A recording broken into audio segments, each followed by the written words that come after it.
Hello दोस्तों, आज एक बेहतरीन चेहरा बनाने जा रहा हूँ और जो महान नायक है भारत स्वाधीनता संग्राम की सुभाष चंद्र बोस।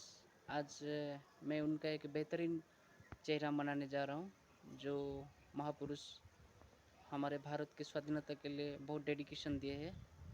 उन्होंने आज़ाद हिंद फौज नामक एक सैन्य छावनी बना के भारत का स्वाधीनता का स्वप्न देखे थे।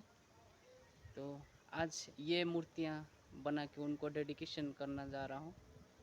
तो सुभाष चंद्र बोस की मूर्ति अगर आपको अच्छा लगा इस वीडियो में तो प्लीज़ कमेंट करके बताइए, और मेरा चैनल को अगर सब्सक्राइब नहीं किया होगा तो सब्सक्राइब कर दीजिए।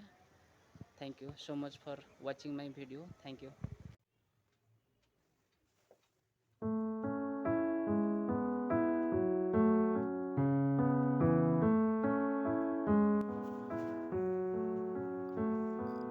Okay, so dear friends, today I'm making Subhas Chandra Bose, an Indian freedom fighters of India.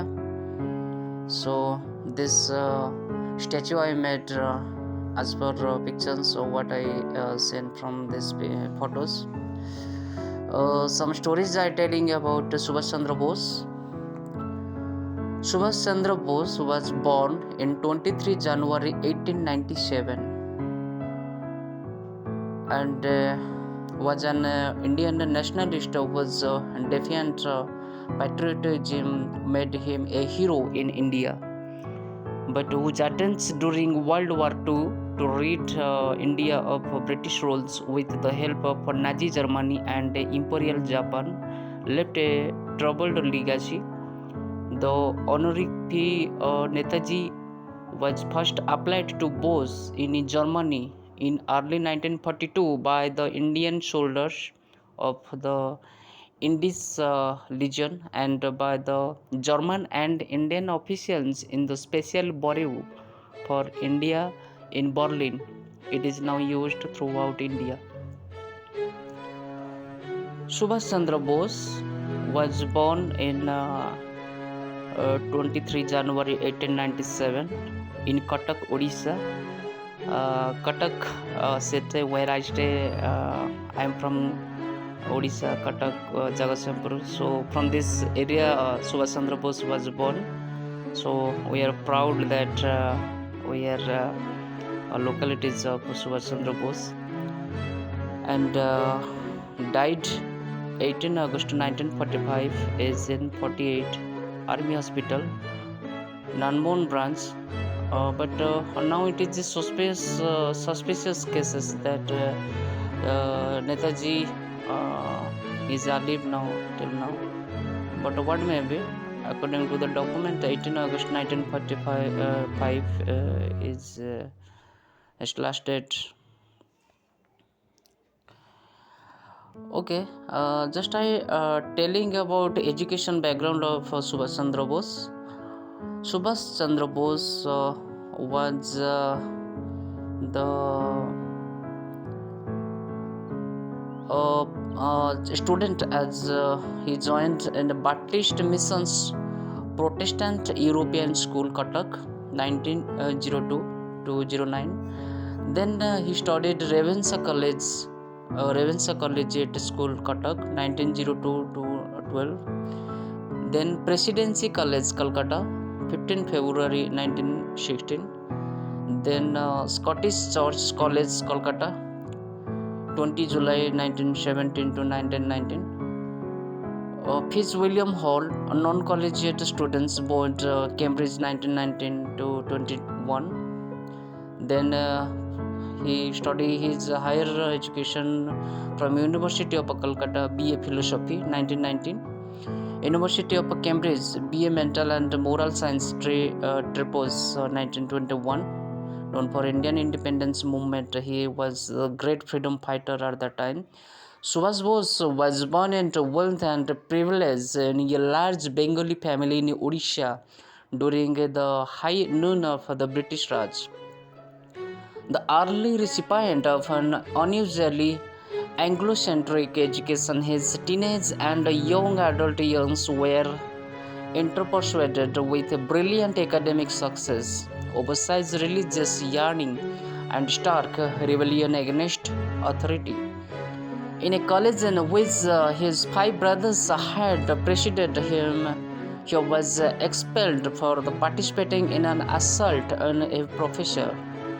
He was also rusticated from the University of Calcutta, but after reinstatement 18 months later, he managed to study blamelessly and excel academically.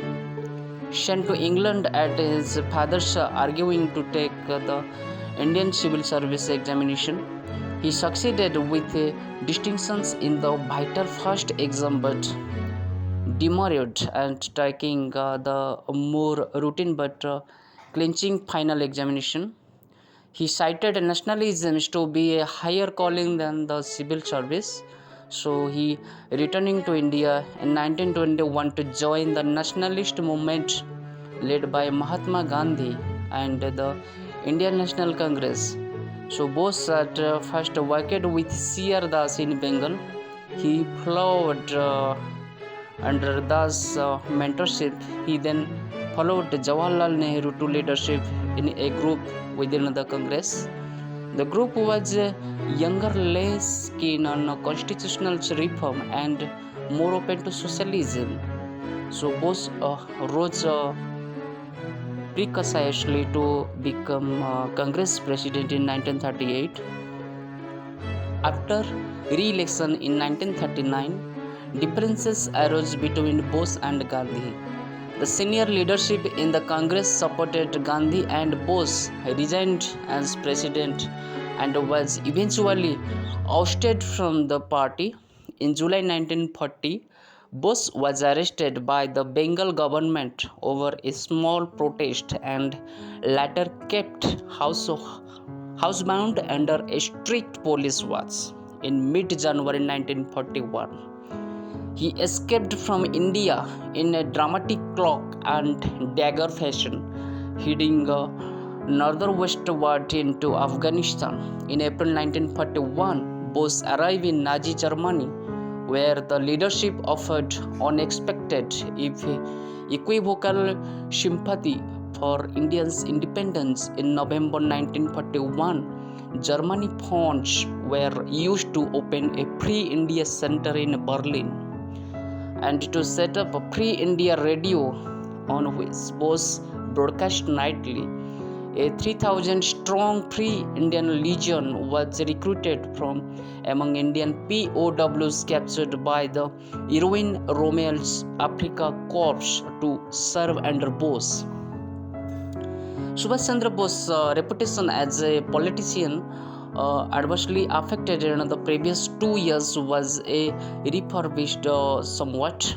Throughout 1941, the Germany intermittently but inconclusively considered a land invasion of India, although it was peripheral to their main goals in Eastern Europe. So Bose remained optimistic about its likelihood by the spring of 1942. However, the German army had become mired in Russia and Japan had won quick victories in Asia. A German land invasion of India became untenable and Bose became keen to move to Southeast Asia. Adolf Hitler, at the time during his only meeting with Bose in late May 1942, suggested the same and offered to arrange a submarine. During this time, Bose became father. His wife, her campaign email Senkel, who had met during an earlier visit to Europe in 1934, gave birth to a baby girl in November 1942. Identifying strongly with the Axis powers, Bose bought a German submarine in February 1943. Of Madagascar, he was transported to Japanese submarine from which he disembarked in Japanese-held Sumatra in May 1943. His wife, child, and 3,000 Indian men remained in Germany. The latter left to an uncertain future.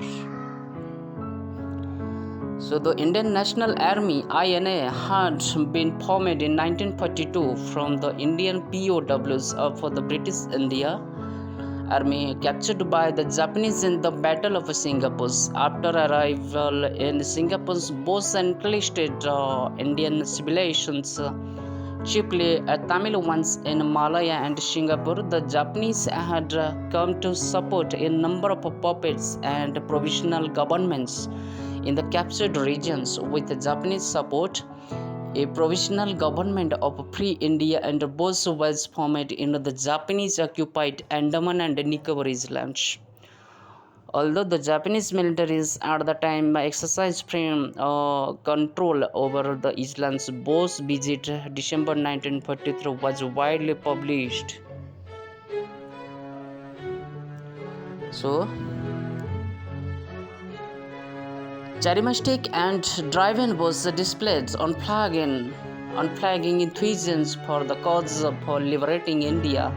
The INA under Bose became the model of diversity by regions, ethnicity, religions, and genders. However, the Japanese considered Bose to be military unskilled and unrealistic, so Bose's military effort was short-lived. In late 1944 and early 1945, the British Indian Army first halted and then devastatingly reversed the Japanese attack on India. Then almost half of the Japanese forces, fully half of the participating INA contingent were killed. The INA was driven down the Malay Peninsula and surrounded with the recaptured of Singapore.